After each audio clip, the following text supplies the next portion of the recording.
I've got a broken window here. In this video I'm going to show you how we can get this thing fixed. It would cost you around 200 bucks or more to pay someone, and if you do it yourself you can get it done for 20 bucks or so. So let's get to it.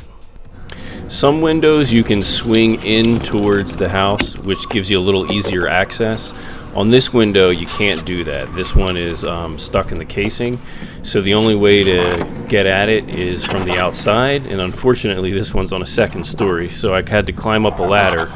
But here I'm using a putty knife, and the first step is to get these vinyl strips off of the window casing. And so as you can see, I'm using the putty knife to kind of pry them up. As you're prying at the vinyl strips, you want to work it up and down, and kind of pull harder and harder. But you want to be sure that you're doing it in a way that's not going to snap it or break it or damage the window. Alright, if you're having a little trouble with one of them, you can put your putty knife, really make sure it's really far back there, and you can kind of pull it a little bit. You're not going to damage the glass because you've got this kind of aluminum piece here.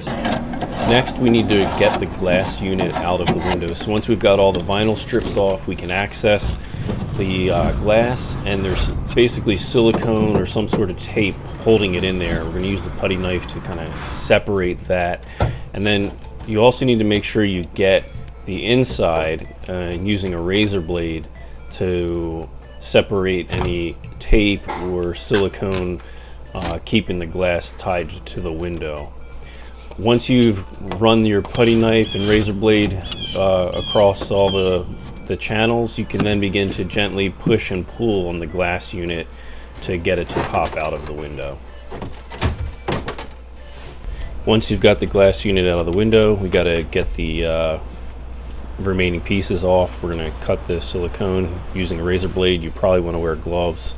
The edges are sharp and they'll cut your fingers.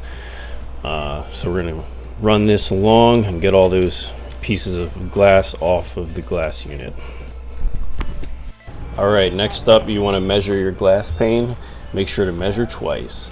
Once you got your measurements, we're able to head to the store and get our replacement.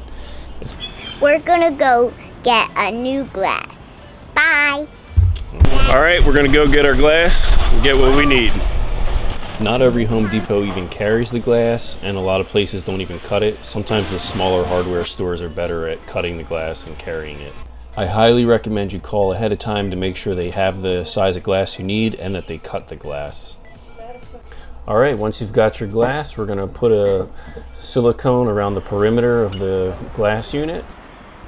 Before you put the window back in, make sure get rid of any excess silicone or any other dried up stuff that's going to make it difficult to put the window unit back in.